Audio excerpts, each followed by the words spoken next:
ബൈജോട്ടാ video കണ്ടിട്ട് വിളിച്ചായിരിക്കും അല്ലേ? ആ ഷബീറെ, ഗുരുവായൂരുന്നാണ് വിളിച്ചേ. എനക്കാകെ സങ്കടമായിപ്പോയി. അവർ ഭയങ്കര സ്നേഹത്തോടെയാണ് സംസാരിക്കുന്നത്. അപ്പോൾ ഓറെ അനിയത്തിൻ്റെ കല്യാണം ഉണ്ടല്ലോ, അപ്പോൾ അതിന് സ്വർണ്ണം എടുക്കാൻ ഇങ്ങോട്ടേക്ക് വരുന്നു. ഞാൻ പറഞ്ഞ് സ്വർണ്ണം എടുക്കാൻ വരുമൊന്നും വേണ്ട, നഷ്ടമല്ലേ, അടുത്തുനിന്ന് വാങ്ങിക്കുമെന്നും പറഞ്ഞിട്ട് ഞാൻ വേണ്ടെന്ന് പറഞ്ഞു, സ്വർണ്ണം വാങ്ങണ്ട പറഞ്ഞു. അപ്പം പറശ്ശിനി കട വരുന്നുണ്ടല്ലോ, അപ്പം ഇങ്ങോട്ട് വരാമെന്നും പറഞ്ഞിട്ട്.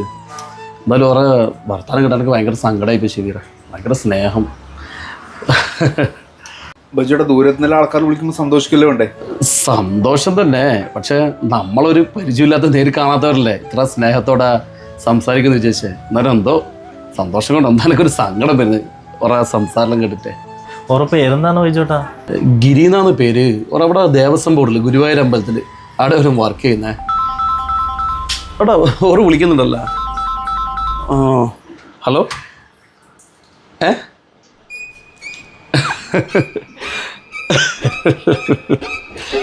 ഇല്ല ഒന്നുമില്ല, ഞാൻ വെറുതെ ചിരിച്ചത്. ശരി ശരി, ഞാനിപ്പോൾ ചെയ്യാട്ടാ. ഓക്കെ.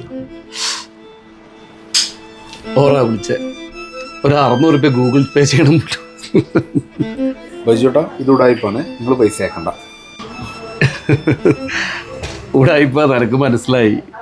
ഇപ്പം പരിചയപ്പെട്ടവാട് കട്ടാക്കിയോട് അടുത്ത വിളിയിൽ പൈസ വയ്ക്കണ്ടെങ്കിൽ ഉടായിപ്പായിരിക്കും. പക്ഷേ എനിക്കത് ഉടായിപ്പത് വിശ്വസിക്കാൻ പറ്റുന്നില്ല, എൻ്റെ മനസ്സ് വിടുന്നില്ല.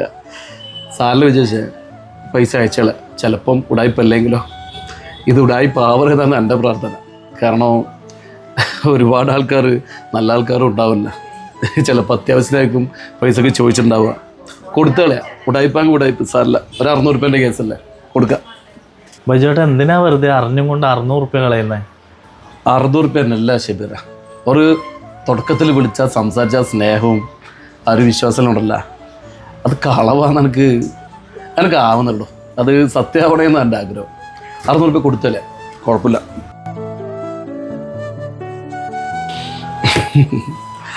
പൈസ അയച്ചിട്ടുണ്ട്, കുഴപ്പമില്ല. ഒരു മറ്റന്നാൾ ഇങ്ങോട്ട് വരുന്ന പറഞ്ഞേ, വന്നാൽ കാണാം, ഇല്ലേ കുഴപ്പമില്ലടോ. 600 രൂപ അല്ലേ. ബൈജോട്ടാ ആ നമ്പർ തരുമോ? ഞാൻ ഒന്ന് വിളിച്ചു നോക്കാമല്ല, അപ്പം നമുക്ക് മനസ്സിലാവുമല്ലോ ഉടായ്പ ഉണ്ടോ ഇല്ലേ എന്നുള്ളത്. നമ്പർ തന്നാൽ ഇപ്പോൾ ഉടായിപ്പാന്നുള്ളത് എനിക്ക് മനസ്സിലാവും. പക്ഷേ കുറച്ച് സമയം അവിടെ നിൽക്കട്ടെടാ. എത്രയൊരു സമാധാനം ഉണ്ടാവില്ല, ഒരു പ്രതീക്ഷ ഉണ്ടാവില്ല ഒരാൾ നമ്മളെ പറ്റിച്ചില്ല എന്നുള്ളതിൽ. വേണ്ട, നമ്പർ തരുന്നില്ല. ബജുട്ട് അവർ മറ്റന്നാൾ പ്രശ്നക്കട വരുന്നില്ല പറഞ്ഞേ. അപ്പോൾ റൂമെല്ലാം അവർക്ക് വേണ്ടി വരും, അവർക്ക് വേണ്ട സഹായങ്ങൾ ചെയ്തു കൊടുക്കാം. നമുക്ക് ആ ഒരു കാര്യം പറഞ്ഞ് നമുക്ക് വിളിക്കാം, കുഴപ്പമില്ലല്ലോ. അത് ശരിയല്ലേ. ഏതായാലും ഒന്ന് വിളിച്ച അവർക്കൊരു ഉപകാരമാവട്ടെ. നമ്പർ തന്നെ നോട്ട് ചെയ്തോ. റിങ് ചെയ്യുന്നുണ്ടോ ബൈജോട്ടാ? എടുക്കുന്നില്ലല്ലോ. പക്ഷേ വിജിഷേ, നിന്റെ ഫോണിൽ നിന്ന് ഒന്ന് വിളിച്ചു നോക്കാം. ഹലോ, ഇത് ഗിരി എന്ന് പറഞ്ഞവരല്ലേ? ബജുട്ടാ കട്ടാക്കി, ഉടായിപ്പ് തന്നെയാണ്. ബൈജോട്ടാ ഒരു ദിവസം ഇതേപോലത്തെ എത്ര തട്ടിപ്പ് നടക്കുന്നുണ്ടെന്ന് അറിയാം. ഫോണിലേക്ക് കൂടി വന്ന് ഏറ്റവും കൂടുതൽ തട്ടിപ്പ് നടക്കുന്നത്. എന്നാലും വേണ്ടായിരുന്നു. ബൈജോട്ടാ ഇതൊന്നും അറിയില്ല? അറിയാം ഷബീറെ, ഒരുപാട് പൈസ എനിക്ക് ഇങ്ങനെ പോയിട്ടുണ്ട്. പക്ഷേ ഓരോ പ്രാവശ്യം വിളിക്കുമ്പോൾ ഞാൻ വിചാരിക്കും നല്ലവരായിരിക്കും. പക്ഷേ ഓരോ പ്രാവശ്യം ഓരോരാളെ ഇങ്ങനെ പറ്റിക്കുക. ഇനി നല്ലൊരാൾ ഒരു അത്യാവശ്യം വിളിച്ചു കഴിഞ്ഞാൽ ചിലപ്പോൾ നമ്മൾ കൊടുക്കില്ല.